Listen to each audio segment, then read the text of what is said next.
আমার বক্তব্যের প্রথমেই আমি শহীদ ওসমান হাদির আত্মার মাগফিরাত কামনা করছি।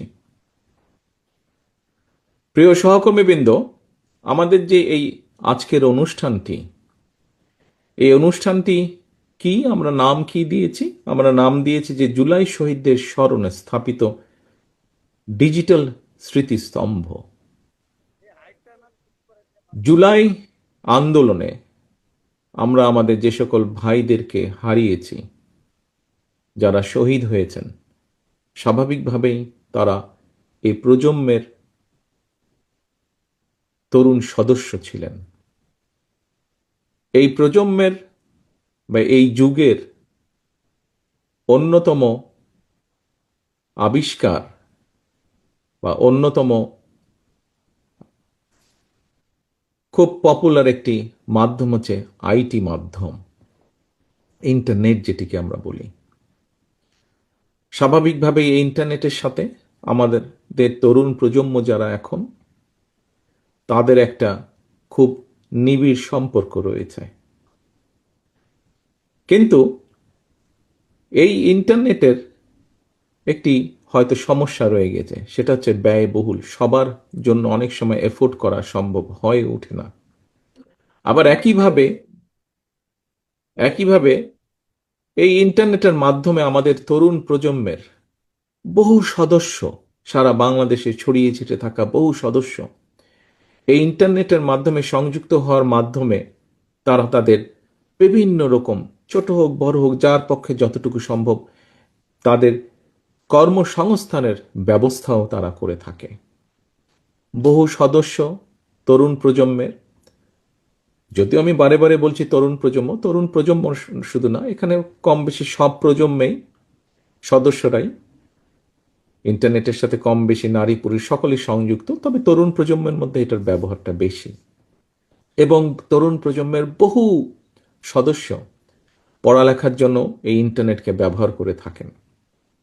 আজকে আমরা যেটি আগামী দিনে বাংলাদেশে করতে চাই, সেই কাজটি যেটি সরকার বা দেশের পক্ষ, রাষ্ট্রের পক্ষ থেকে আমরা করতে চাই, সেই কাজটি আমরা আমাদের দলীয় অবস্থান থেকে প্রথমে শুরু করেছি।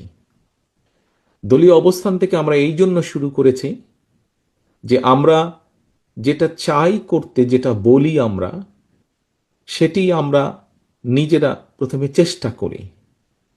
এইটি এর আগেও প্রমাণিত হয়েছে এবং এটি বর্তমানে আমরা প্রমাণ করার জন্য আমরা আজকে এই উদ্যোগটি গ্রহণ করেছি। এর আগে আমাদের আইটি সম্পাদক জনাব ওয়াহিদুজ্জামান, ওনার বক্তব্যে উনি বলেছেন খুব সংক্ষেপে যে বগুড়ার শহরের 20টি জায়গায় আমরা এই ডিজিটাল স্তম্ভ তৈরি করেছি। এখন এই ডিজিটাল স্তম্ভটি কি? ডিজিটাল স্তম্ভটি হচ্ছে আমরা ইন্টারনেটের সুবিধাটা যাদের জন্য ব্যয়বহুল বা কষ্টকর, যাদের পেতে সমস্যা হচ্ছে ইন্টারনেট কানেকশন, তাদের জন্য আমরা এই ব্যবস্থাটা করতে চাইছি। আমাদের আগামী দিনের যে লক্ষ্য, সেটি হচ্ছে ইনশাল্লাহ আল্লাহর রহমতে আগামী নির্বাচনে বাংলাদেশ জাতীয়তাবাদী দল বাংলাদেশের মানুষের সমর্থনে ইনশাল্লাহ সরকার গঠনে সক্ষম হলে আমরা এই ইন্টারনেট সেবাটাকে আরো ইজি করে আনতে চাই মানুষের জন্য, বিশেষ করে তরুণ প্রজন্মের জন্য। একটু আগেই যেই কথাটি আমি বলেছি যে এই ইন্টারনেট কানেকশনের সাথে বা এটার ইন্টারনেটের ইন্টারনেট ফ্যাসিলিটির মাধ্যমে বহু তরুণ প্রজন্মের বহু সদস্য বিভিন্নভাবে কর্মসংস্থানের ব্যবস্থা করে থাকে। এই বিষয়টি যাতে আরো ইজি করা সম্ভব হয়, যেমন আজিজুল হক কলেজে যে কানেকশনটা দেওয়া হয়েছে, এটি ফ্রি কানেকশন। এটিতে সেখানে লগ ইন করার জন্য স্বাভাবিকভাবেই কয়েকটি প্রসিজিওর থাকবে। এই প্রসিজিওরটি ফিল আপ করার পরে যে কোনো সদস্য 1 থেকে 1.5 ঘন্টা ফ্রি ইন্টারনেট পাবে। এখন আপনারা হয়তো প্রশ্ন করতে পারেন, শুধু 1-1.5 ঘন্টাই পাবে? না, 1-1.5 ঘন্টা পাবে না। 1 ঘন্টা বা 1.5 ঘন্টা পরে সেটা ডিসকানেক্ট হয়ে যাবে, তখন আবার নতুন করে সে ওটাতে লগ ইন করতে পারবে। অর্থাৎ তার যতক্ষণ সময় সেটি করতে পারবে এবং এটির জন্য তাকে কোনো পে করতে হবে না। এর মাধ্যমে কি হবে, যারা ছাত্রছাত্রী তারা তাদের ইন্টারনেট সংক্রান্ত যেগুলা পড়ালেখার বিষয় চাই, সেই কাজগুলো তারা সম্পন্ন করতে পারবে। আমাদের তরুণ সমাজের অনেকে আছে যারা হয়তো ইন্টারনেটে বিভিন্ন রকম কাজ করে থাকে, কেউ হয়তো অনলাইন শপিংয়ের কাজ করে থাকে, বিভিন্ন জিনিস এখান থেকে কিনে ওখানে সে বিক্রি করছে ইন্টারনেটের মাধ্যমে। কেউ হয়তো ডিজাইনিংয়ের কাজ করে থাকে, কেউ হয়তো ডাটা প্রসেসিংয়ের কাজ করে থাকে, কেউ হয়তো কল সেন্টারের কাজ করে থাকে।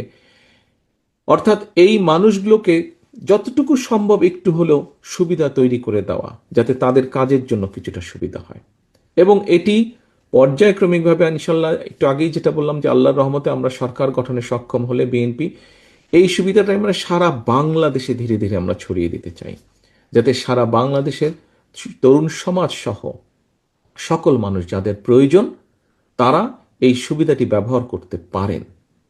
এবং এই সুবিধা ব্যবহার করার মাধ্যমে, এই সুবিধাটি ব্যবহার করার মাধ্যমে মানুষ, বিশেষ করে তরুণ প্রজন্ম, তারা যাতে তাদের কর্মসংস্থানের ব্যবস্থা করে ফেলতে পারে। প্রিয় সহকর্মীবৃন্দ, এর ভেতরেই আপনারা এর মধ্যে অনেকেই উপস্থিত ছিলেন, সেটি বিএনপি, ছাত্রদল, যুবদল, স্বেচ্ছাসেবক সহ বিভিন্ন অঙ্গ সহযোগী সংগঠনে আমাদের এখানে নেতৃবৃন্দ উপস্থিত ছিলেন। আমরা কতগুলো বিষয় আগামীতে আমরা ইনশাল্লাহ সরকার গঠন করতে পারলে আমাদের যে 31 দফা আছে, 31 যেই দফাটি আমরা প্রায় 2.5 বছর আগে জনগণের সামনে উপস্থাপন করেছিলাম, তার ভিতরে অনেকগুলো বিষয় আছে। সেখানে সাংবিধানিক বিষয় আছে, সেখানে আইনগত বিষয় আছে, সেখানে মানুষের কর্মসংস্থানের বিষয় আছে, মানুষের স্বাস্থ্য, চিকিৎসা, সেখানে নারীদের এম্পাওয়ারমেন্টের বিষয় আছে, সকল কিছু আছে। কিন্তু যেহেতু 31 দফা মানুষের জন্য সবসময় মনে রাখা সম্ভব হয় না, সেই জন্য ওটাকে ছোট করে নিয়ে এসে আমরা 7টি বিষয় আপনাদের সামনে উপস্থাপন করেছি। যেমন একটি খুব পপুলার বিষয় ফ্যামিলি কার্ড। এর মধ্যে নিশ্চয়ই সবাই ফ্যামিলি কার্ডের সাথে পরিচিত হয়েছেন না আপনারা? ফ্যামিলি কার্ডের সাথে এই ফ্যামিলি কার্ডটি আমরা তো মানুষের মধ্যে পৌঁছে দিতে চাই, বিশেষ করে নারীদের কাছে। এই ফ্যামিলি কার্ডটি হবে নারীদের কাছে। আমরা কৃষক কার্ড বা ফার্মার্স কার্ড একটা ইন্ট্রোডিউস করতে চাই, যেটি আমাদের প্রান্তিক ক্ষুদ্র মাঝারি কৃষক যারা আছেন তাদেরকে সহযোগিতা করার জন্য আমরা এটি পৌঁছে দিতে চাই। আমরা দেশের শিক্ষার্থী যারা আছে, আগামী ভবিষ্যৎ প্রজন্ম যারা আছে, তাদের শিক্ষা ব্যবস্থা, শিক্ষাই হচ্ছে জাতির মেরুদণ্ড।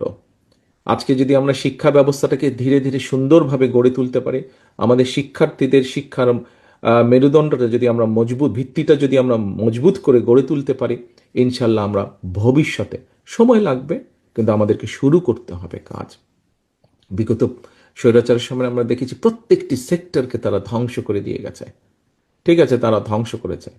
বিএনপি বাংলাদেশ জাতীয়তাবাদী দল ইনশাল্লাহ আবার গড়ে তুলবে মানুষের শিক্ষা ব্যবস্থা, ভবিষ্যৎ প্রজন্মের শিক্ষা ব্যবস্থা আমরা ধীরে ধীরে করে গড়ে তুলব। প্রিয় সহকর্মীবৃন্দ, আমরা শিক্ষা ব্যবস্থার পাশাপাশি মানুষের চিকিৎসা ব্যবস্থাকে, প্রান্তিক গ্রামের প্রান্তিক মানুষ যাতে চিকিৎসা সুবিধা পায় সেটির জন্য আমরা পরিকল্পনা গ্রহণ করেছি। এখানে যারা মুরব্বী নেতৃবৃন্দ আছেন, সিনিয়র নেতৃবৃন্দ আছেন, অনেকেরই আপনাদের ধারণা আছে, আমাদের বয়সীয় কম বেশি যারা আছেন তারাও দেখেছেন, কম বেশি ধারণা আছে। শহীদ রাষ্ট্রপতি জিয়া রহমানের সময় পল্লী চিকিৎসক নামে একদল চিকিৎসক ছিলেন, যারা গ্রামে গিয়ে গিয়ে গ্রামের মানুষকে চিকিৎসা, বেসিক চিকিৎসা সুবিধাটা যারা দিতেন, ফলে অনেক মানুষকে তখন ঘরে বসেই সুস্থতা লাভ করতেন, হাসপাতালে আসার প্রয়োজন হতো না। আমরা ঠিক একইভাবে সেই কাজটি আবার শুরু করতে চাই স্বাস্থ্যকর্মী নিয়োগের মাধ্যমে।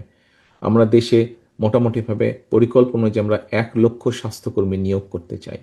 এই স্বাস্থ্যকর্মী নিয়োগ করে একদিকে যেরকম কর্মসংস্থান হবে, আবার একইভাবে আমরা নারীদের কর্মসংস্থানের ব্যবস্থা করতে চাই। 1 লক্ষের মধ্যে অন্তত 80 থেকে 85% আমরা নারী স্বাস্থ্যকর্মী নিয়োগ করতে চাই। প্রিয় সহকর্মীবৃন্দ, শুধু এখানেই আমরা কর্মসংস্থানের ব্যবস্থা করতে চাই না। আজকে আমাদের যেই অনুষ্ঠানটি, যেই কারণে আমরা এখানে সকলে একত্রিত হয়েছি, যে এই যে ডিজিটাল স্মৃতিস্তম্ভ, এই প্ল্যাটফর্মটিকে ব্যবহার করে যেমন অনেক মানুষ উপকৃত হবেন, ঠিক একইভাবে আমরা আগামী দিনে ইনশাল্লাহ দেশে যুব সমাজের জন্য আমরা, যাতে তারা দেশের ভেতরে হোক দেশের বাইরে হোক কর্মসংস্থানের ব্যবস্থা করতে পারে, তার জন্য আমরা বিভিন্ন পদক্ষেপ গ্রহণ করব ইনশাল্লাহ। যেমন আমাদের ভোকেশনাল ইনস্টিটিউটগুলো মডার্নাইজ করার মাধ্যমে আমরা এখানে বিভিন্ন রকম আরও নতুন সাবজেক্ট ইন্ট্রোডিউস করব। যেই সাবজেক্টগুলো আমাদের প্রয়োজন নেই সেগুলোকে আমরা বাদ দিয়ে দেব। আমাদের দেশের মানুষ পৃথিবীর যে সকল দেশগুলোতে সাধারণত যায়, ইউরোপের কোথায় কোথায় কি কি কর্মসংস্থানের ব্যবস্থা আছে, জাপানে কি কি কর্মসংস্থানের ব্যবস্থা আছে, মধ্যপ্রাচ্যে কি কি কর্মসংস্থানের ব্যবস্থা আছে। আমরা শুনেছি যে চীনে অনেক জনসংখ্যা, কিন্তু এই মুহূর্তে চীনেও আস্তে আস্তে তাদের শ্রমিক প্রয়োজন এবং দক্ষ শ্রমিক প্রয়োজন। কিভাবে আমরা চীনে শ্রমিক পাঠাবো, কিভাবে ইউরোপে পাঠাবো আমাদের মানুষদেরকে, কিন্তু শুধু শুধু পাঠাবো না, আমরা আমরা তাদেরকে ভাষা শিক্ষা দেব, তাদেরকে বিভিন্ন প্রকার ট্রেনিং আমরা দেব, যে যেই কাজটি সে গিয়ে ওখানে সহজে যাতে সে চাকরি পেতে পারে। আমরা এইভাবে পুরো পরিকল্পনা সাজাচ্ছি।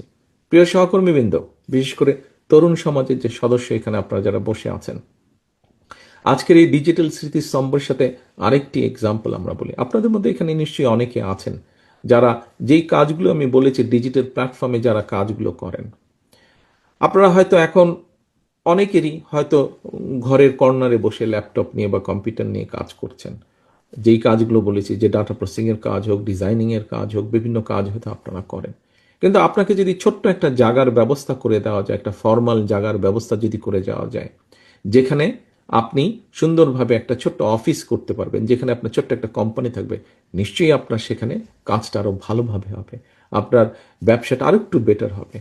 আপনারা নিশ্চয়ই খেয়াল করেছেন যে গত স্বৈরাচারের আমলে জনগণের অর্থ তছরূপ করার মাধ্যমে তারা কতগুলো ডিজিটাল পার্ক তৈরি করেছে দেশের বিভিন্ন জায়গায়। কিন্তু এই ডিজিটাল পার্কগুলোর কিন্তু কোনো কাজ হয় না। এখানে ম্যাক্সিমামই বন্ধ হয়ে পড়ে আছে, কিছু কিছু জায়গায় কমিউনিটি সেন্টার করেছে। আমরা এগুলোকে রিফাবলিশ করব। রিফাবলিশ করার মাধ্যমে আমাদের যে তরুণ সমাজের যারা সদস্য আছে, যারা অনলাইনে বিভিন্ন রকম কাজ করে, কন্টেন্ট মেক করে, অথবা ডিজাইনের কাজ করে, অথবা ডাটা প্রসেসিংয়ের কাজ করে, এর বাইরেও বিভিন্ন কাজ করে, এই মানুষগুলোকে আমরা এখানে জায়গা করে দেব। আজকের এই যে ডিজিটাল স্মৃতিস্তম্ভ আজিলক কলেজ কানেকশনটা দেওয়া হচ্ছে, ওটা যেরকম ফ্রি হবে, ঠিক একইভাবে আমরা এই যে আইটি পার্কগুলো আছে, এই আইটি পার্কগুলোর মধ্যেও আমরা ফ্রি ওয়াইফাইয়ের ব্যবস্থা করব এখানে, এবং সেখানে আমরা যারা সত্যিকারভাবে এই কাজগুলোর সাথে যারা সম্পর্কিত এরকম তরুণ সমাজের সদস্যদেরকে আমরা সেখানে জায়গা করে দেবো, একটা স্পেস করে দেবো, তার যাতে নিজের একটা ছোট্ট অফিস হয়, সুন্দর অফিস হয়। হয়তো প্রথমে একজন কাজ করছে, হয়তো 2, 4, 5 বন্ধু মিলে একটা ছোট্ট কোম্পানি খুললো, আস্তে আস্তে তাদের কাজের পরিধি বাড়বে। আমাদের যেগুলা আমরা বিভিন্ন ভোকেশনাল ইনস্টিটিউট বা ট্রেনিং ইনস্টিটিউট আমরা তৈরি করতে যাচ্ছি, সেখানে আমরা তরুণ সমাজের কর্মসংস্থানের জন্য সেখানে আমরা যেমন এই টেকনিক্যাল ট্রেনিংগুলো দিব, একই সাথে কোন টেকনিক্যাল ট্রেনিংটা নিলে কোন দেশে গেলে তার কর্মসংস্থান খুব সহজে হবে, সেই দেশের ভাষা আমরা তাদেরকে শিক্ষা দেব। আমরা কয়েকটি ভাষা বেছে নিয়েছি। এখন মোটামুটি পৃথিবীতে যেই ভাষাগুলোর ডিমান্ড বেশি, বা যেই ভাষাগুলো দেশে গেলে কর্মসংস্থানের সুযোগ সহজেই পাওয়া যাবে, সেই ভাষাগুলো আমরা কম বেশি রিসার্চ করে বের করেছি, সেগুলো আমরা শিখাবো সেই সকল ট্রেনিং ইনস্টিটিউটে। কাজেই প্রিয় সহকর্মীবৃন্দ, মূল কথা হচ্ছে আমাদেরকে এখন সামনে যেই সময় এসেছে, এই সময় আমাদের মূল কাজ একটাই, করব কাজ, গড়ব দেশ, সবার আগে বাংলাদেশ। এটাই হতে হবে আমাদের মূল লক্ষ্য, এটাই হতে হবে আমাদের মূল টার্গেট, এটাই হতে হবে, এটাই আমাদেরকে অ্যাচিভ করতে হবে। আমরা আন্দোলন করেছি, সংগ্রাম করেছি 71 সাল থেকে 24 পর্যন্ত।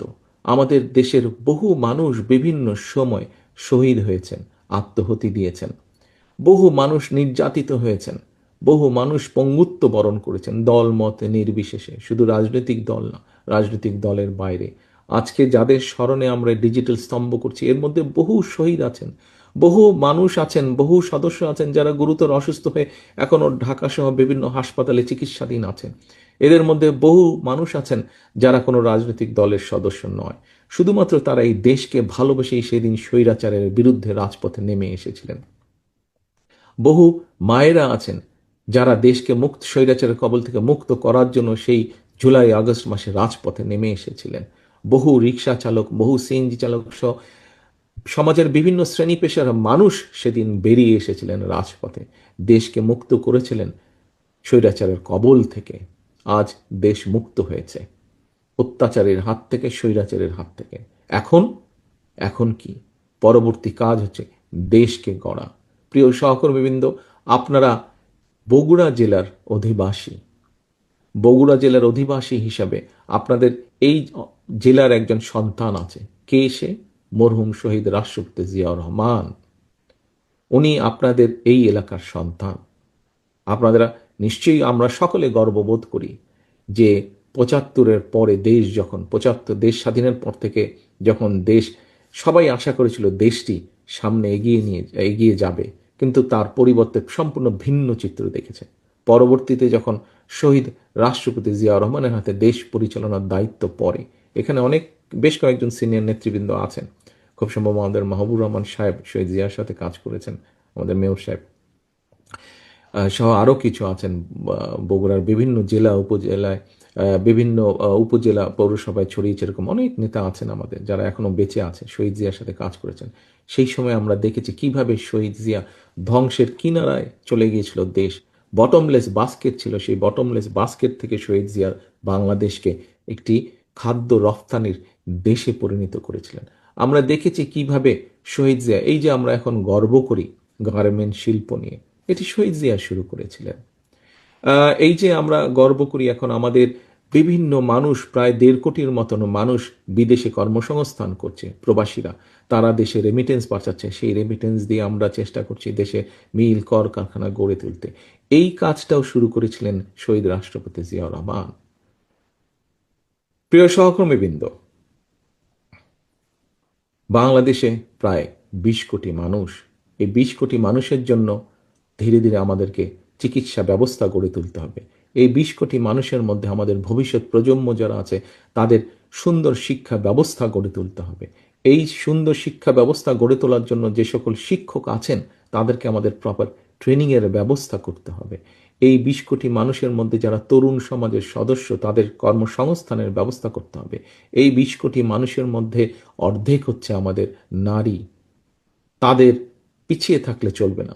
তারা কিভাবে ধীরে ধীরে শিক্ষিত এবং শিক্ষার আলোর মধ্যে প্রবেশ করতে পারেন, এবং একই সাথে তারা কিভাবে অর্থনৈতিক মজবুত ভিত্তির উপরে নিজেদেরকে দাঁড় করাতে পারেন, তার জন্য আমাদেরকে কাজ করতে হবে। প্রিয় সহকর্মীবৃন্দ, যেই কথাটি বলছিলাম, শহীদ রাষ্ট্রপতি জিয়াউর রহমান ধ্বংসের কিনারা থেকে এই দেশকে বের করে নিয়ে এসছেন। আপনারা তারই সৈনিক। আজকে দেশনেত্রী খালেদা জিয়া ৯১ সালে যখন সরকার গঠন করেছিলেন, তখনও স্বৈরাচারের কবল থেকে দেশকে রক্ষা করে ধীরে ধীরে ধ্বংসের কিনারা থেকে উন্নয়নের পথে দেশকে নেওয়া হয়েছিল। প্রিয় সহকর্মীবৃন্দ, আপনারা এই দুই মহান নেতার সৈনিক। আপনারা আজ আপনাদের হাতে বা আপনাদের সামনে ইনশাল্লাহ সেই সুযোগ এসে হাজির হয়েছে। আবার আমাদের দেশটাকে ধ্বংসের কিনারা থেকে গড়ে তুলতে হবে। আমাদেরকে কঠোর পরিশ্রম করতে হবে।